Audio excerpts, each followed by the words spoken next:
Olá, bom dia. Já estamos quase iniciando aqui. Olá, doutor Felipe, tudo bem? Tudo tranquilo? Como é que tá? Tudo Consegue me beleza? ouvir? Graças a Deus, tudo bem. Consegue me ouvir bem? Te ouço bem. É, Bom as, dia. as pessoas estão entrando. Bom dia, as pessoas estão entrando aqui e vamos dar início a esse projeto que é voltado especificamente para os alunos do FRJ, mas acaba servindo também para os demais estudiosos do direito, né? Quem atua aí na área jurídica. Até porque o tema é de grande relevância, execução, no âmbito de juizado, que é uma temática que o Dr. Felipe é especialista. E, enfim, a ideia aqui é a gente fazer esse bate-papo. Não é, como nós falamos, um viés de uma live comum, né, naquele sentido de um mero debate. Aqui, o foco maior são os da graduação da FRJ que estão tendo essa problemática, né, como todos, vários outros, mas sobretudo porque não está tendo aula nem online no âmbito da FRJ. É claro que a gente não consegue acesso a todos os alunos, mas eu vou gravar aqui a live para depois passar aos demais. Nós teremos a aula presencial sobre o assunto, então isso é importante falar. Então é um conjunto, a ideia é fazer várias lives sobre temas relacionados à execução, e isso estimular o estudo dos alunos. Hoje aqui, como convidado, o professor Felipe Boring, que é defensor público, doutor em Direito, já foi professor da FND, né? E, enfim, dá aula em vários cursos, ele vai explicar melhor, e é autor do livro Juizados Especiais Cíveis Estaduais, que a gente vai até fazer um sorteio, a gentileza aí do autor. E aí, nesse caso, o sorteio, como é uma aula voltada para os alunos da FRJ, o sentido aqui é que seja um sorteio voltado para os alunos da FRJ. Não necessariamente que tem aula, estão matriculados comigo. Então, para participar do sorteio, é preciso que encaminhe, então, uma mensagem aqui na live com o seu número de matrícula. E nós faremos um sorteio e depois, terminada a live, indicaremos aí na rede social. Essa é a ideia. Correto, Felipe? Perfeito. Primeiramente, bom dia, Guilherme. Pô, um prazer enorme estar aqui com você. Eu acho fundamental a gente poder, de alguma maneira, tentar contribuir nesse momento tão difícil que a gente está passando, e principalmente para o FRJ, que foi a faculdade onde eu estudei, onde eu me formei, onde eu dei aula e onde, se Deus quiser, eu pretendo um dia voltar, né? Mas eu, antes de mais nada, gostaria de agradecer o convite. Fico muito honrado mesmo. Apesar dessa carinha de menino, eu conheço o Guilherme já tem muito tempo, acompanho a carreira dele, é uma pessoa brilhante, assim como o irmão, né? É a família toda de advogados da área jurídica, o irmão também advogado leiloeiro, o pai foi advogado, e o pessoal todo da Serra, né? Lá de Sim. Petrópolis. Então, eu tenho muito orgulho de poder dizer que eu acompanhei boa parte da sua trajetória e vi você se transformar numa referência, num excelente professor, uma pessoa querida e respeitada. Então, eu estou aqui também, de certa forma, prestando uma homenagem a você, que eu acho que tem um papel importantíssimo, principalmente dentro da nossa querida Faculdade Nacional de Direito. O tema que eu... Nada, que isso. O tema que o Guilherme me convidou para tratar é um tema bastante delicado, que é a questão da execução nos juizados especiais.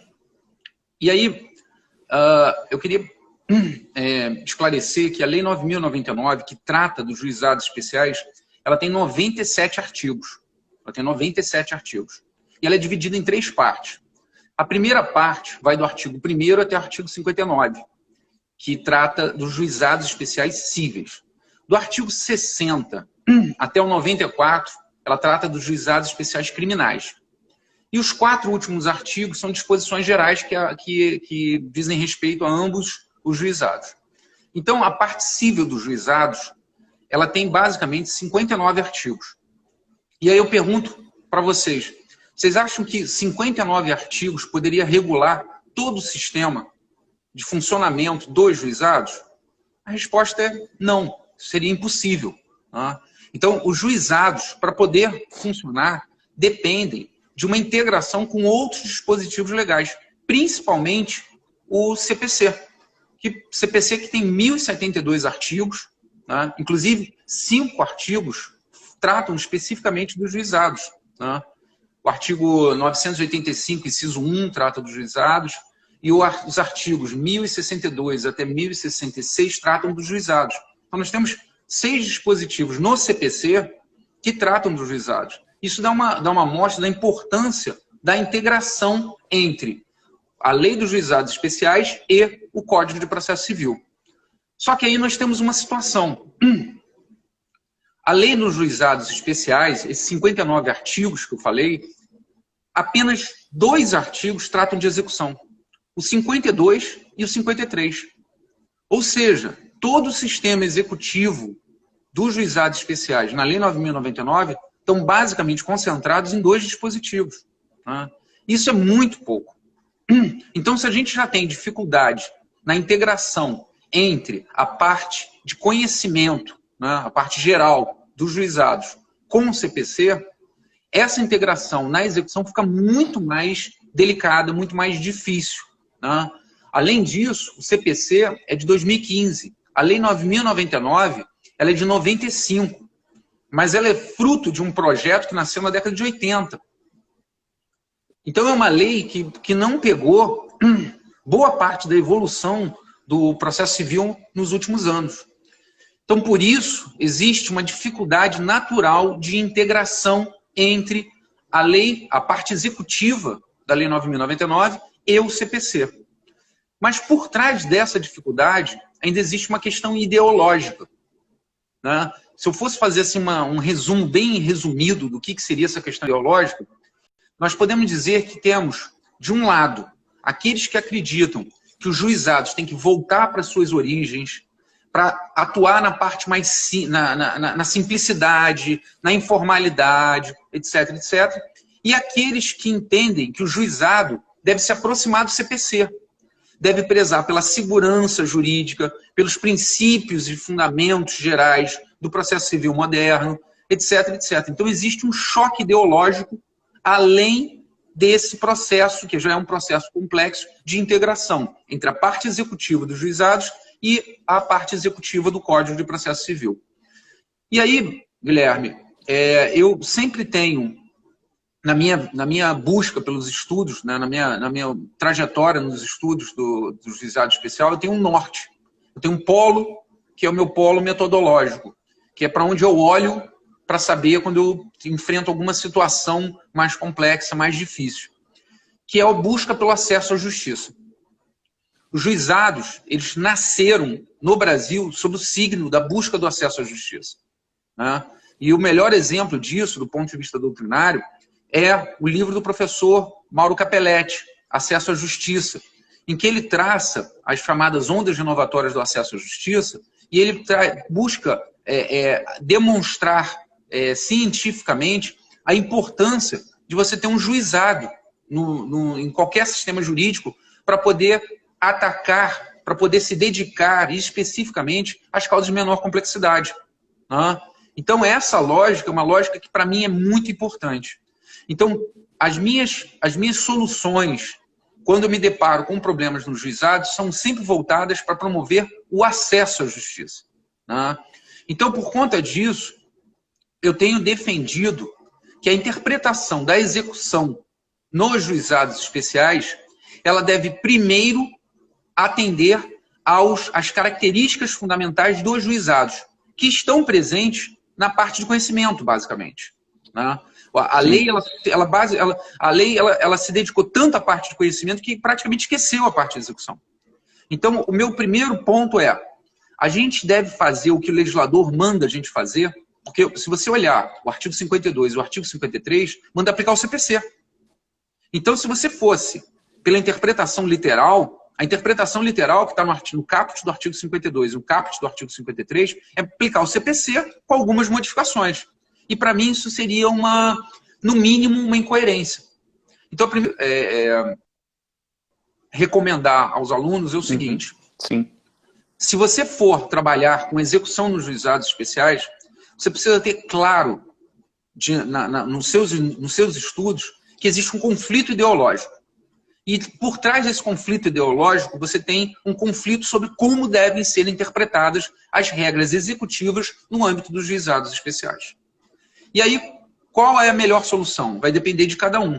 No meu modo de ver, o meu processo de interpretativo de leis nos juizados especiais sobre execução é primeiro você olhar para a parte de conhecimento, ver o que é compatível com o sistema executivo e aí, em cima dessa estrutura, aplicar subsidiariamente o CPC. Então, essa aplicação não é fácil. Seguir a norma, seguir os vetores hermenêuticos também, né, dos juizados, o artigo 2º. Claro. Né? A ideia geral de... Perfeito, exatamente isso. Exatamente isso. Aliás, Guilherme, se você quiser fazer algum comentário, alguma coisa, fica à vontade, tá? Vamos trocando. Tá. Se você deixar, eu vou aproveitar para fazer Não, vá falando, mas só fazer um comentário a todos os alunos da FRJ que, para participar do sorteio do livro, que coloque uma mensagem, um comentário com a sua matrícula, para ter um sorteio posteriormente. Só reiterar essa informação. Perfeito. Então, como você bem sublinhou, um dos aspectos mais importantes da parte de conhecimento da Lei 9.099 são os princípios. E são esses princípios que devem orientar a parte executiva. Isso é muito importante. Parece uma afirmação banal, mas isso é muito importante. Porque hoje a gente vê, principalmente na jurisprudência, várias vezes, a gente adotando soluções formalistas. Soluções que não são, vamos dizer assim, a cara dos juizados. E da onde vem essa cara? Aonde está a alma dos juizados? No artigo 2º da Lei 9.099, que traz os princípios, que são os princípios orientadores dos juizados especiais. Tá? Então, a minha primeira recomendação é essa. O aluno identifique qual o processo de interpretação que ele vai utilizar.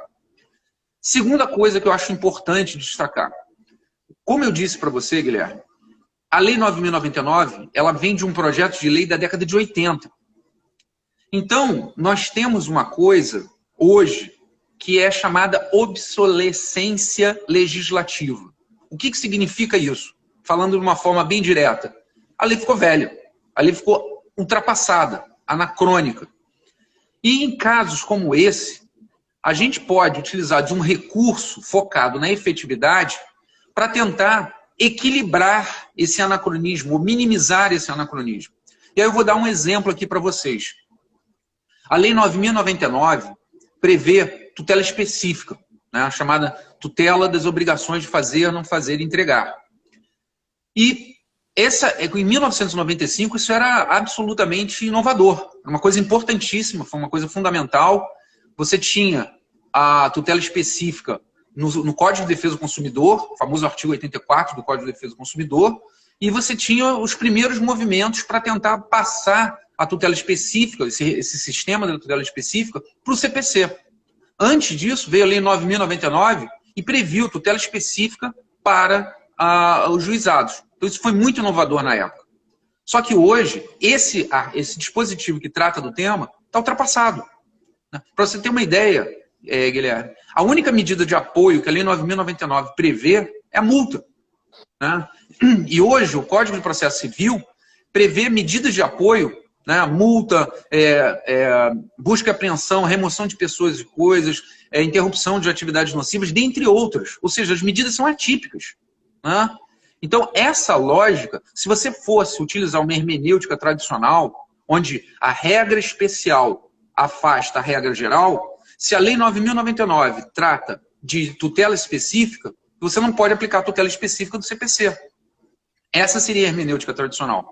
Mas dentro de uma nova hermenêutica constitucional, pautada nas diretrizes constitucionais da efetividade, é possível reconhecer em alguns dispositivos da Lei 9.099 um anacronismo.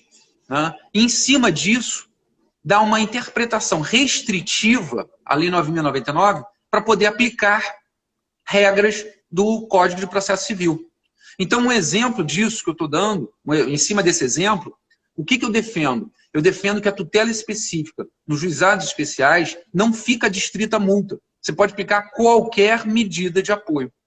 Então, recapitulando essa minha construção inicial. Em primeiro lugar, a parte executiva da Lei 9.099 tem que ser interpretada pelo artigo 52 e o artigo 53, que tratam do tema, à luz das diretrizes gerais da Lei 9.099 e com a aplicação subsidiária do Código de Processo Civil naquilo que for cabível, naquilo que for adequado. Essa é a primeira construção. Perfeito. A segunda construção, dentro dos dispositivos do artigo 52 e do 53, quando você verificar que existe um anacronismo, que existe um descompasso daquela regra com a evolução do sistema processual, você pode adotar uma interpretação sistemática, uma interpretação de diálogo das fontes, para poder estabelecer que aquela regra, na Lei 9.099, pode ser interpretada à luz da sistemática presente no CPC, como nesse caso que eu acabei de colocar da tutela específica, mas não é o único. Né? O artigo 52, inciso 9, fala que o executado, quando for uma execução fundada em título executivo judicial, o executado vai se defender por embargos. Só que desde 2004, no CPC antigo, isso foi mantido no CPC atual, o executado, quando é uma execução judicial, ele se defende por impugnação. Tá? Então, se você for para a letra da lei, você vai achar, não, o executado ele vai se defender por embargos. Mas não. Hoje o entendimento majoritário, eu defendo isso desde a primeira edição do meu livro, é que aqueles embargos têm que ser lidos à luz do CPC. Ou seja, a natureza jurídica desses embargos é de impugnação à execução.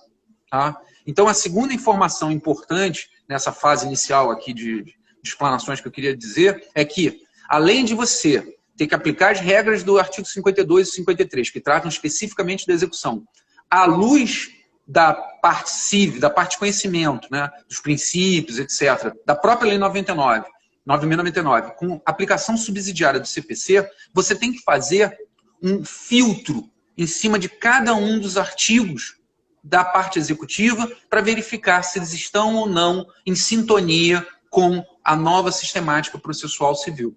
Tá certo? E isso que você falou aí é até importante sublinhar, né? Porque a Lei 9.099 fala da execução de título judicial e extrajudicial, só que dá a entender, literalmente, que a defesa em ambas seriam os embargos à execução. E foi como o Felipe falou muito bem, estou só reiterando aqui, esse entendimento de que na execução de título judicial, embora a Lei 9.099 fale em embargos, o melhor entendimento, até para uma lógica sistemática de economia processual, inclusive, é que a defesa seja veiculada nos mesmos autos, como impugnação, no sistema geral. Perfeito. Então, Guilherme, essas eram as duas primeiras observações que eu queria fazer, digamos assim, de termos de introdução, né, de premissas gerais. Eu queria comentar alguns tópicos a respeito de execução que eu separei aqui para conversar com vocês. Mas antes, eu gostaria de fazer uma crítica, se você me permite aqui. Claro. O que acontece? Eu dou aula em juizados já há algum tempo. E uma coisa que acontece comigo direto é eu estar dando aula e um aluno levanta a mão e fala assim, professor, eu estava acompanhando um processo lá pelo escritório, estagiário, ou a pessoa já é advogado, fala assim, olha, eu tenho um processo, tal, e não foi isso que aconteceu no juizado tal. Não foi isso que aconteceu no outro juizado. Né? E isso, para mim, me causa assim, uma certa tristeza. Por quê?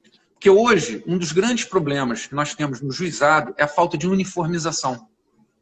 Na verdade, o juizado hoje é um ambiente que você não está propício à segurança jurídica. É muito comum você encontrar juizados onde cada juiz tem um entendimento. E esse entendimento, às vezes, nem tem base legal para ser aplicado. E isso acaba gerando insegurança para todos os participantes do processo. Né? Eu fui parte num processo nos juizados. Eu entrei com uma ação e ganhei. E o réu foi condenado a pagar um valor. Depois que a sentença transitou em julgado, a juíza mandou intimar a parte contrária para em 5 dias pagar, sob pena de penhora. Aí eu vi aquele despacho, aquela decisão, eu falei assim, de onde a juíza tirou isso? Qual o fundamento legal para mandar intimar, para em 5 dias pagar sob pena de penhora? Isso não está no CPC, isso não está na Lei 9.099, isso não está em lugar nenhum. Né? E aí quando eu tive só te interromper, Oi? É uma brincadeira, né? É o tom jocoso que seriam os juizados espaciais, né? Espacial. Não, eu já vi tudo. Eu já vi todo tipo de brincadeira. Meus amigos, quando eu vou assim, falar de juizado, ficam fazendo bullying comigo, né? Falando que eu estudo direito esotérico, que eu... Enfim, você imagina, né? Mas isso, infelizmente, é uma realidade. Então, uma coisa que eu queria chamar a atenção para os alunos. Conheçam a lei, conheçam as doutrinas, conheçam a teoria, coisa e tal, mas saibam que a prática ela é muito complicada no juizado. A prática no juizado é uma prática muito difícil, é uma prática que depende de uma série de fatores que não deveria depender. Né? E isso não é uma coisa que eu falo no intuito de desanimar as pessoas, pelo contrário. A minha mensagem é que vocês devem brigar pelos juizados, vocês devem lutar para aprimorar os juizados e não abandonar, falar assim, juizado é bagunça, juizado vale tudo. Né? Um dos exemplos que eu dou é que o grande doutrinador do juizado é o Tim Maia, né? Porque o juizado vale tudo, né? Mas eu falo isso brincando, porque, Guilherme, não sei se você sabe, mas desde 2006, de todas as ações cíveis que entram na justiça brasileira vão para juizado. Então, o juizado não é especial, o juizado é a regra, especial é o resto. Né? Então, se você tirar as ações trabalhistas, as ações eleitorais, as ações militares e tirar as ações criminais, as ações cíveis no Brasil, majoritariamente, são juizados. E não é isso que a gente quer para a justiça brasileira. A gente quer uma justiça segura, a gente quer uma justiça que possa promover o bem-estar social, que possa resolver os conflitos, que possa dirimir as questões que afligem a nossa população de uma maneira justa, de uma maneira equilibrada, de uma maneira transparente. E lutar por isso é lutar por cidadania, é lutar pelo nosso centro jurídico dentro de uma perspectiva constitucional que permita a realização dos fins maiores do Estado. Então, eu sei que é difícil, mas eu peço para que cada um de vocês não esmoreça, não desanime e siga estudando, acreditando que estudar, que pesquisar, que se dedicar é o melhor caminho para a gente construir um direito melhor. Tá ok? Ótimo. Pois bem, nada como ouvir um especialista, porque a gente consegue ver as coisas com outros olhos, né? Tranquilo. Então, Guilherme, eu queria pontuar aqui alguns tópicos, se você me permitir, para a gente só trocar umas ideias aqui a respeito dos juizados. Como eu disse para vocês, a execução nos juizados ela pode ser fundada em título judicial ou fundada em título extrajudicial. Quando ela for fundada em título judicial, significa que ela é baseada numa decisão judicial. Normalmente, numa sentença. Mas nada impede que haja execução de uma decisão interlocutória, né? Como é o caso, por exemplo, de uma tutela antecipada. Então, se o juiz defere uma tutela antecipada nos juizados, a forma de cumprimento dessa tutela antecipada, que é proferida por meio de uma decisão interlocutória, é a execução fundada em título executivo judicial, tá certo? Então, o artigo 52 ele se dedica à execução do título judicial. E o artigo 53, a execução do título extrajudicial. O que eu queria destacar a respeito da execução do título judicial? Em primeiro lugar, não existe limite de 40 salários mínimos para você promover uma execução de título executivo judicial. Por que é importante dizer isso? Porque na fase de conhecimento, a Lei 9.099 estabelece um filtro, um teto, melhor dizendo, um teto. E esse teto é de 40 salários mínimos nos juizados estaduais. Tem o juizado federal, o juizado da Fazenda Pública, que tem tetos próprios. Mas na Lei 9.099, esse teto vai até 40 salários mínimos. Tá? Só que nada obsta que, por exemplo, uma sentença ultrapasse esse teto de 40 salários mínimos. Quando?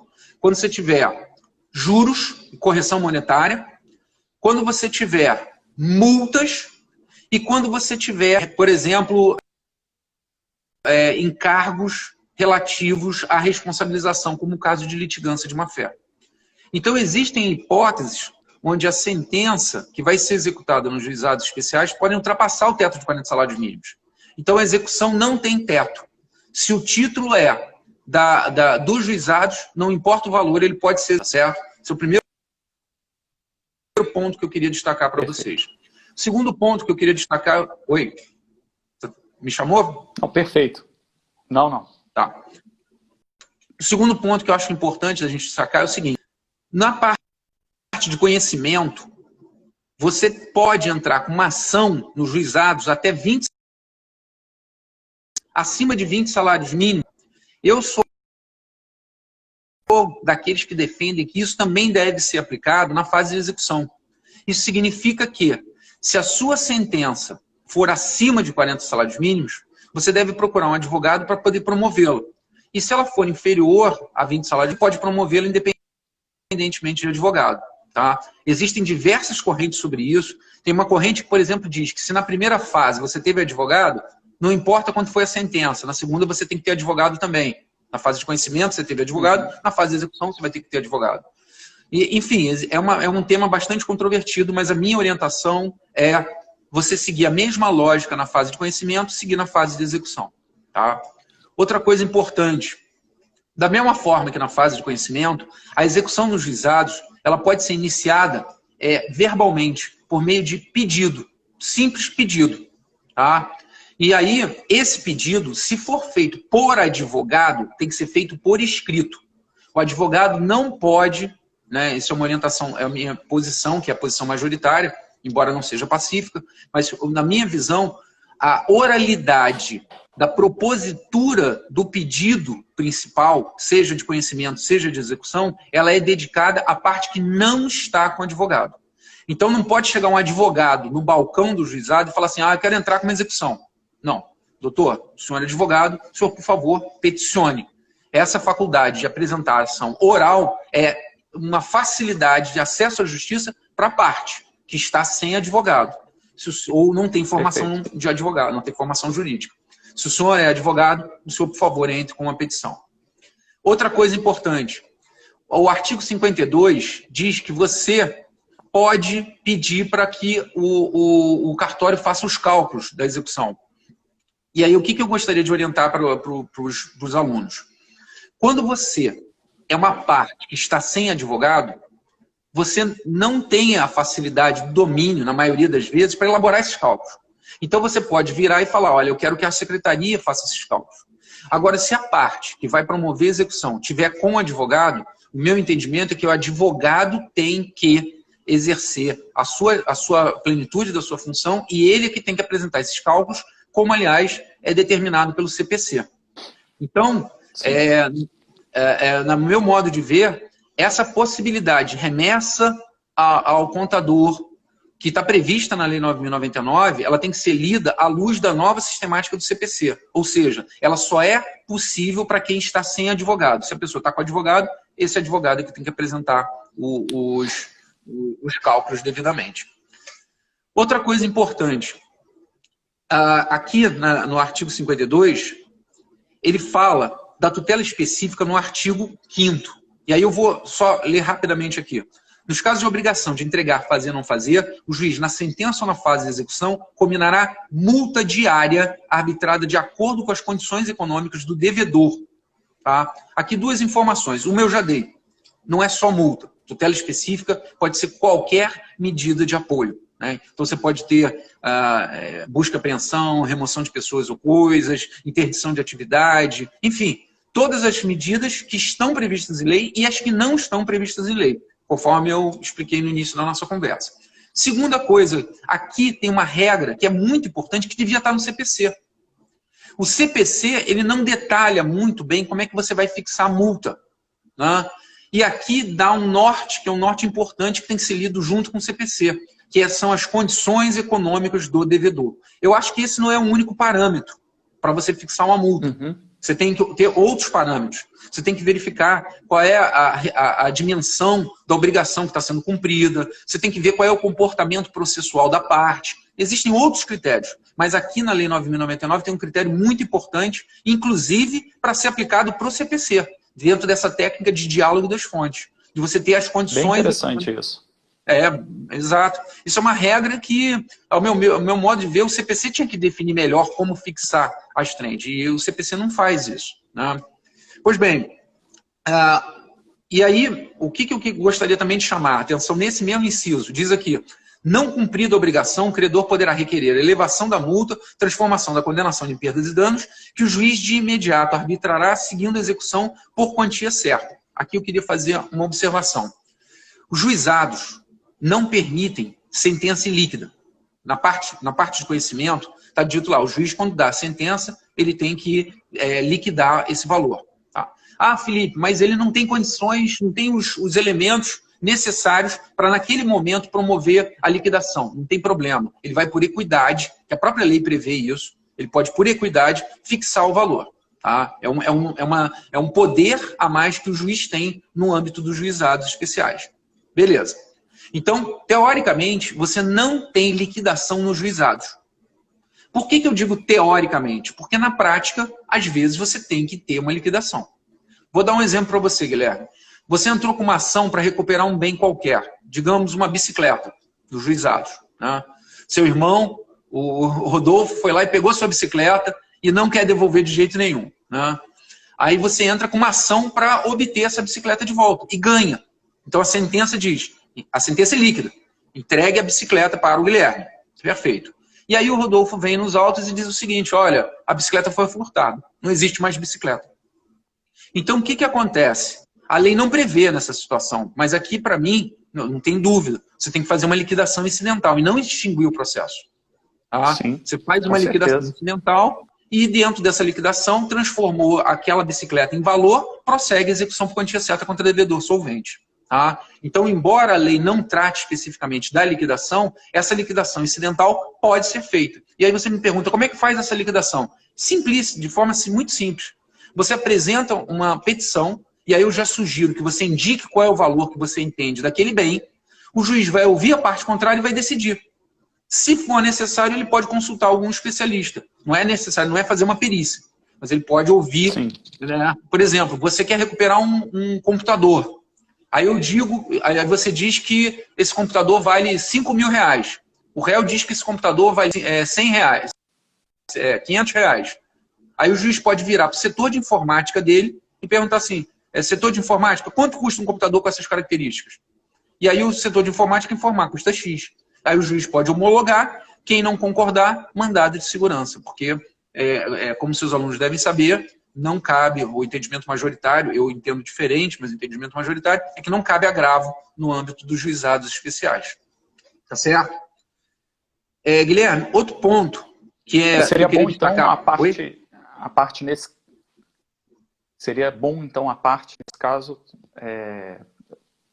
em razão dessa possibilidade aí de conversão em perdas e danos, de trazer orçamentos, talvez, né? Perfeito. Tabelas oficiais Exatamente. Que tem algum valor, né? Quanto mais corroborada, quanto mais embasada for a sustentação dele, a defesa do valor dele, melhor. Né? Então, você juntar 3 orçamentos ou juntar uma pesquisa na internet, isso é de crucial importância para que o juiz fique convencido daquilo e a parte contrária também tenha dificuldade de demonstrar que aquele valor não está reto. Então, quanto mais bem documentado você puder, melhor. Ok? Foi feita uma pergunta aqui, foi feita uma pergunta se não seria recurso nominado, por que mandado de segurança? Quer responder, Felipe? Posso, claro. O que acontece? Aí, o que acontece? Quando você tem a fase de execução, ela é pontuada por uma série de decisões interlocutórias. Né? No meu modo de ver, minoritário, inclusive a decisão que julga os embargos, né, que eu já expliquei que não são embargos, é uma impugnação, né, mas a lei chama de embargos, a decisão que julga esses embargos, se não colocar fim na execução, para mim, é uma decisão interlocutória que caberia agravo de instrumento, mas eu sou bem minoritário. Tá? Hoje, o entendimento majoritário é que a decisão que julga os embargos é uma sentença e aí sim cabe recurso nominado. Assim como da decisão que põe fim à execução seria uma sentença que caberia recurso nominado. Todas as outras decisões, elas seriam decisões interlocutórias. E como prevalece o entendimento nos juizados que não cabe agravo de instrumento, o caminho a seguir para atacar decisões interlocutórias na fase de execução seria o mandado de segurança. Né? Isso está, de certa forma, consagrado, ainda que de forma indireta, pela súmula 376 do STJ. Né? E nós temos também o aviso 28, o aviso 28 aqui do TJ, que também consagra essa ideia, e o entendimento hoje prevalente é que essas decisões interlocutórias desafiariam mandado de segurança e não agravo de instrumento. E nesse caso, é importante a gente lembrar que na execução, a maioria das decisões interlocutórias são importantíssimas. A sentença, no final da execução, normalmente ela só bota fim à execução. Ela é uma sentença essencialmente declaratória. Né? Diz se o crédito está ou não satisfeito. As grandes decisões nos juizados, na fase de execução, são interlocutórias. A decisão que decreta a penhora, a decisão que rejeita uma impugnação, todas essas decisões, elas são importantíssimas. E por isso, se você não tiver conformado com essa decisão, hoje o entendimento majoritário é a interposição do mandado de segurança. Tá ok? Perfeito. Outro ponto que eu queria destacar aqui para vocês, quem tiver condição de dar uma olhada, o artigo 52, inciso 9, o devedor poderá oferecer embargos nos autos da execução, versando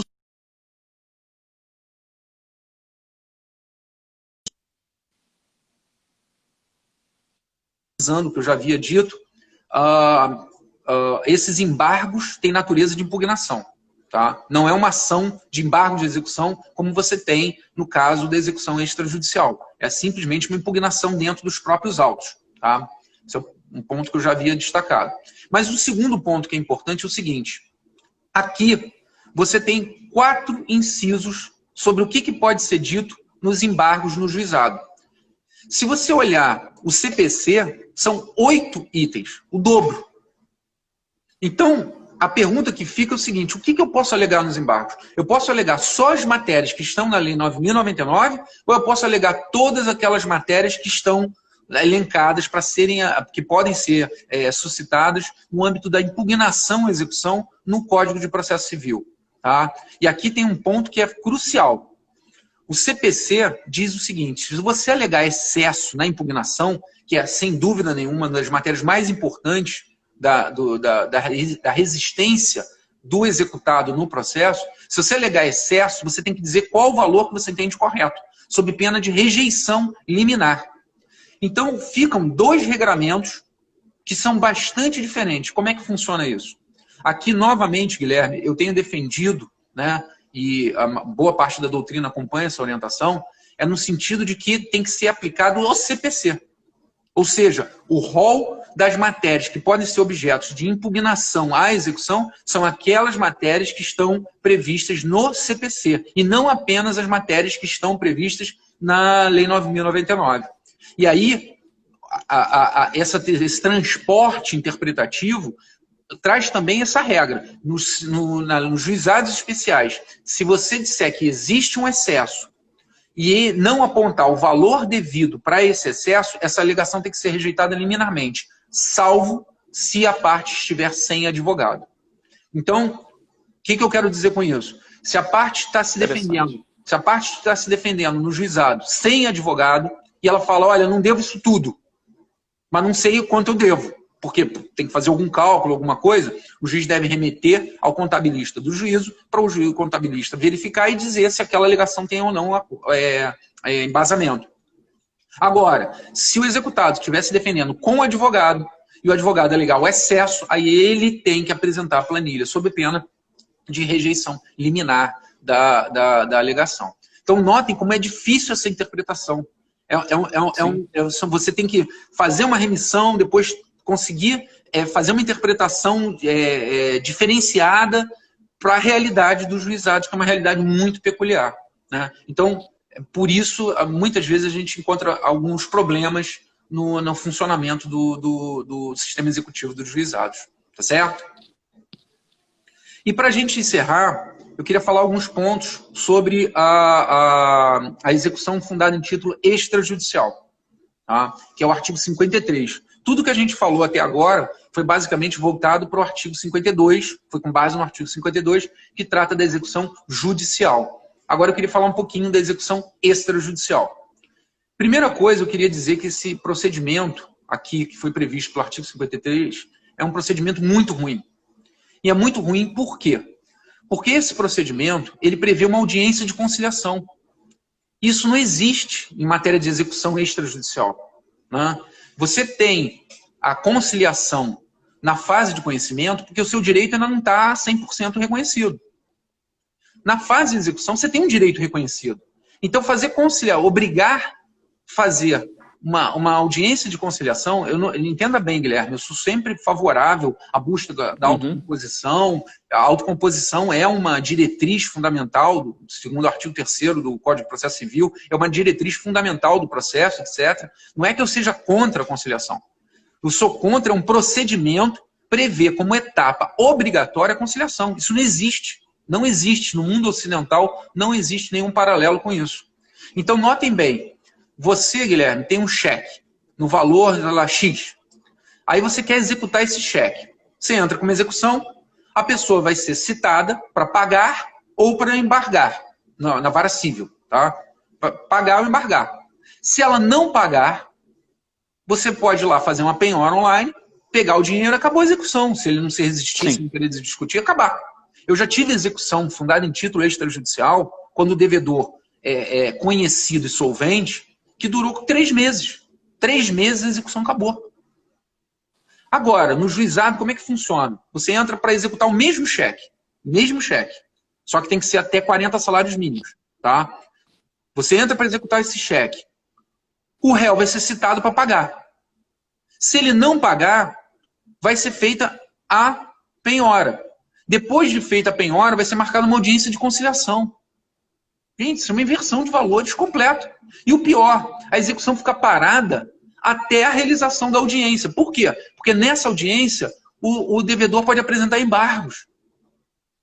E pior, em alguns juizados, essa primeira audiência é feita com o conciliador.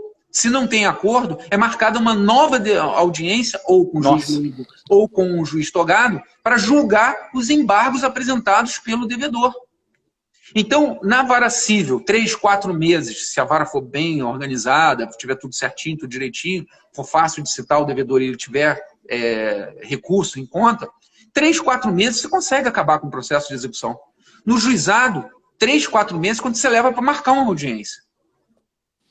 E aí você só fazer o parênteses aqui, os alunos que ainda não tiveram a execução na justiça comum, né, numa vara civil, por exemplo, o executado é citado para pagar em 3 dias. Não tem a designação daquela audiência de conciliação e mediação que é da fase de conhecimento.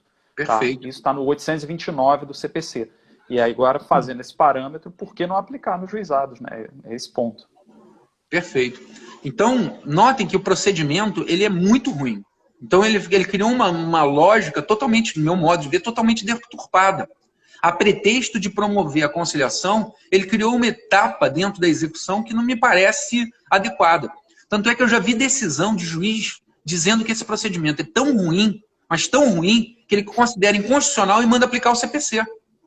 Eu estava dando aula, o aluno perguntou assim para mim, professor, qual é o momento do executado, numa execução extrajudicial no juizado, se defender? Aí eu respondi de acordo com o que está escrito no artigo 53. Ele tem que apresentar os embargos na audiência de conciliação prevista no artigo 53. Aí a pessoa que foi lá e tirou um mandado de citação dos juizados. E o juiz falava assim, pague em 3 dias ou embargue em 15. Ou seja, o juiz ignorou o artigo 53 e mandou aplicar o CPC. Né? Então o procedimento é tão ruim que alguns juízes entendem que ele é inconstitucional e afasta simplesmente o dispositivo. Eu acho que ele é muito ruim, mas não inconstitucional. Não ruim o suficiente para ser considerado inconstitucional. Né? Então eu continuo aplicando o artigo 53, por pior que isso seja. Tá? Então esse é o primeiro aspecto que eu queria chamar a atenção. O segundo aspecto é que existe uma discussão doutrinária a respeito do que você pode levar à execução nos juizados com base num título extrajudicial. O nosso amigo, o professor Alexandre Câmara, ele sustenta que você pode executar tanto obrigações pecuniárias, por exemplo, um cheque, uma nota promissória, um contrato, etc., como também obrigações de fazer, não fazer ou de entregar nos juizados. Tá? Só que eu e a maioria da doutrina entendemos que o artigo 53 ele trata exclusivamente das obrigações pecuniárias, fala de penhora. Enfim, para mim, no meu modo de ver, você teria que fazer um esforço interpretativo para botar outros tipos de execução no juizado, o que não me parece adequado. Então eu venho defendendo, e esse tem sido o entendimento majoritário, que nos juizados você só pode executar obrigações pecuniárias e não obrigações mandamentais, né, que são as obrigações de fazer, não fazer ou entregar. Tá certo? E aqui, fechando essa parte aqui de comentários à execução extrajudicial, eu gostaria de destacar que o artigo 53, ele diz, vou ler aqui rapidinho, na audiência será buscado um meio mais rápido e eficaz para a solução do litígio, se possível com a dispensa da alienação judicial, devendo o conciliador propor, entre outras medidas cabíveis, o pagamento do débito a prazo, a prestação, a dação em pagamento e a imediata adjudicação do bem penhorado. Então, nessa audiência, então só recapitulando aquilo que você já explicou, você entra com uma execução fundada em título extrajudicial no juizado. O executado vai ser citado, se ele não pagar, vai ser feita a penhora, e depois de feita a penhora, é marcada uma audiência de conciliação. Aí nessa audiência de conciliação, o executado pode chegar lá e falar, ó, tá aqui, eu quero pagar. Acabou o processo, homologa por sentença. Se ele disser assim, não, eu não concordo com essa dívida, com esse valor, ele pode oferecer os embargos. Mas ele pode também negociar. Ele pode virar, poxa, olha só, eu estou apertado, eu sei que eu estou devendo isso, mas eu posso parcelar, ou eu posso dar um bem. Então, tudo isso está previsto no artigo 53 para essa audiência de conciliação. Tá? Então, além de pagar, além de embargar, o executado nessa audiência ele pode negociar. E essa negociação pode implicar, por exemplo, num parcelamento. Né? Na época que eu era titular de juizado, eu conseguia fazer muitos acordos na base, usando como referencial um dispositivo do CPC, que diz que a pessoa pode pagar 30% à vista e parcelar o restante até 6 vezes. Então eu utilizava essa regra do CPC como um parâmetro de negociação nos juizados. Então eu chegava no 916, né? Exato. 916 do CPC. Exato. E aí eu utilizava essa regra como um parâmetro, como um norte para propostas de conciliação. E como isso é uma referência dentro da lei, acabava tendo um convencimento, digamos assim, bastante significativo. Tá? Então essa audiência não é só para oferecer embargos, essa audiência é verdadeiramente para as partes tentar solucionar o litígio. E aí, diz o parágrafo 3º, não apresentados embargos em audiência ou julgados improcedente, qualquer das partes poderá requerer ao juiz a adoção de uma medida nos parágrafos anteriores. Então, mesmo que você não consiga chegar a um acordo, eventualmente, o juiz pode aplicar uma medida para satisfazer o crédito, ou aquela obrigação que está sendo executada, dentro de alguma das propostas que foram apresentadas. Isso é uma inovação, um diferencial em relação ao CPC. O juiz, no CPC, com base no artigo 916, que você citou, Guilherme, ele fica meio que amarrado àquela proposta. Na lei dos juizados especiais, o juiz pode desenvolver outras modalidades de propostas para poder satisfazer aquele crédito. Tá? Só que aí eu defendo minoritário que essa proposta tem que ser aceita pelo credor. No CPC, o 916, ele é interpretado e é aplicado de uma forma que, para mim, não é uma forma consecutânea com os postulados do Estado Democrático de Direito. Eu acho que aquilo que a gente chama desse parcelamento que está previsto no 916, no meu modo de ver, tinha que ser aceito pelo credor. Tá? Não imposto.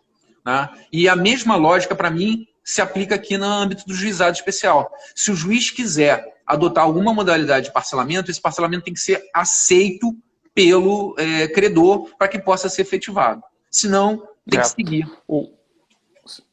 Sim, só fazer uma observação aos alunos, porque claro que o exequente e o executado podem fazer acordo, parcelar, eu costumo brincar, até a Olimpíada de 2040. Se o exequente aceitar, está valendo. Agora, o CPC no 916 tem uma regra que seria um direito subjetivo do executado no parcelamento, mesmo que ele seja rico, né? Em princípio, ele pode pagar 30% e parcelar o restante em 6 vezes. E aí é essa discussão sobre a aplicabilidade nos juizados. Pois é, já pensou você estar cobrando Bill Gates e ele virar e falar quero pagar 30% e depois parcelar o resto em 6? Qual é a lógica disso?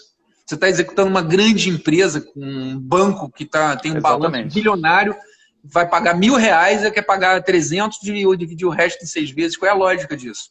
Né? Mas, enfim. Foi feita uma pergunta aqui. E se tiver penhora, o executado poderá embargar antes da conciliação?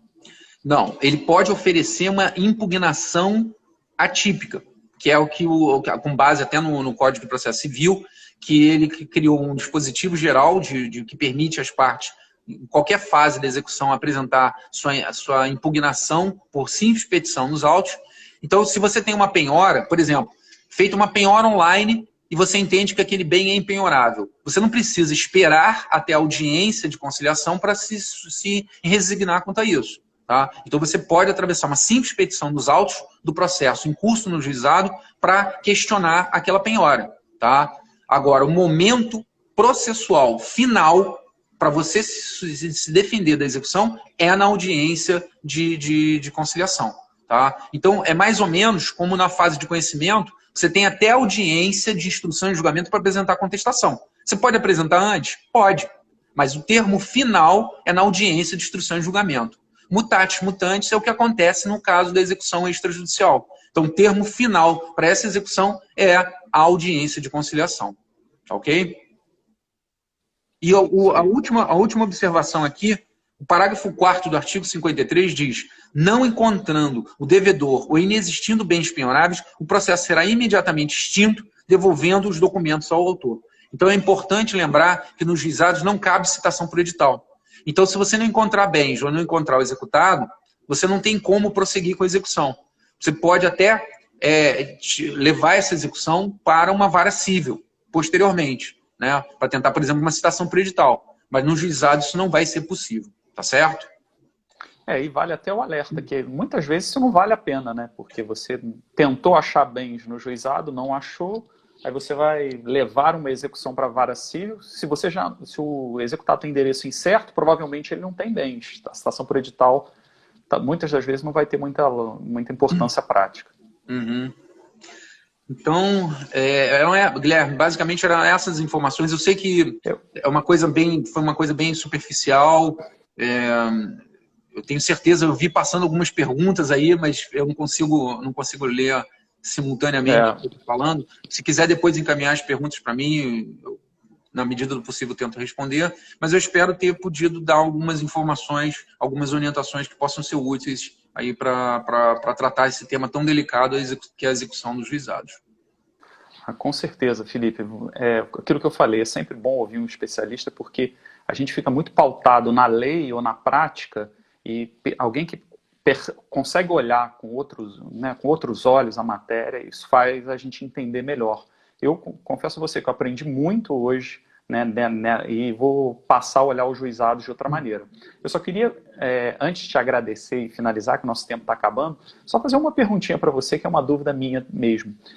Na execução de título judicial em juizado, você é favorável ou não à incidência de honorários advocatícios? Aquele 523, parágrafo 1º do CPC. O que acontece é o seguinte: a lógica dos juizados é uma lógica de promoção do acesso à justiça, e dentro dessa lógica de promoção do acesso à justiça, uma das questões que foi vista como um estímulo à utilização dos juizados é a questão da isenção dos encargos processuais. E dentro dos encargos processuais, a questão dos honorários. Tá? Então, a princípio, eu sou favorável a não cobrar os honorários na execução. Só acho que você deveria estabelecer regras específicas para poder cobrar os honorários na execução. Uma regra que poderia ser muito fácil de ser adotada, mas precisaria de previsão legal. Tá? Hoje, pela sistemática prevista no artigo 54 da Lei 9.099, não tem honorários na execução. Tá? A não ser que tenha litigância de má-fé. Só se tiver litigância de má-fé que você pode falar disso. Mas eu acho que, por exemplo, se você tem uma sentença, o réu é condenado, ele apela, Perdão, ele entra com um recurso nominado, perde, a execução, para mim, já teria que ter honorários. Automaticamente, só pelo fato dele ter recorrido. Para quê? Para desestimular a parte a recorrer. Então, isso dentro de uma lógica. Eu acho que a gente pode trabalhar outras lógicas também. Mas se você me perguntasse assim, genericamente, você é favorável a não ter execução, honorários de execução na fase executiva? Eu sou favorável porque essa é a lógica da lei. Né? Você não tem custos para entrar, você não tem sucumbência se você perde. Né? Então, tudo isso é pautado por uma lógica de tentar promover a conciliação, diminuir os custos do processo. Né? Então, muitas das vezes, você tem obrigações que valem 100, 200 reais. Eu já vi um assistido meu brigando por causa de uma pizza. Né? Na época, eu me lembro até o valor, era 27 reais a pizza. Então, você dentro dessa, o juizado é uma realidade diferenciada. Então, dentro dessa realidade diferenciada, eu acho importante realmente não ter uns honorários, pelo menos na fase executiva. Entendido. Guilherme, posso só mandar um beijo aqui? Eu sei que é terrível fazer isso em live. Claro, passaram. Mas eu queria mandar um beijo para minha esposa, que ela apareceu aqui. Um tchauzinho. Mandar para uns amigos, a Emanuele, a Flávia. Flávia Pereira Rio está assistindo a gente. Sim, sim.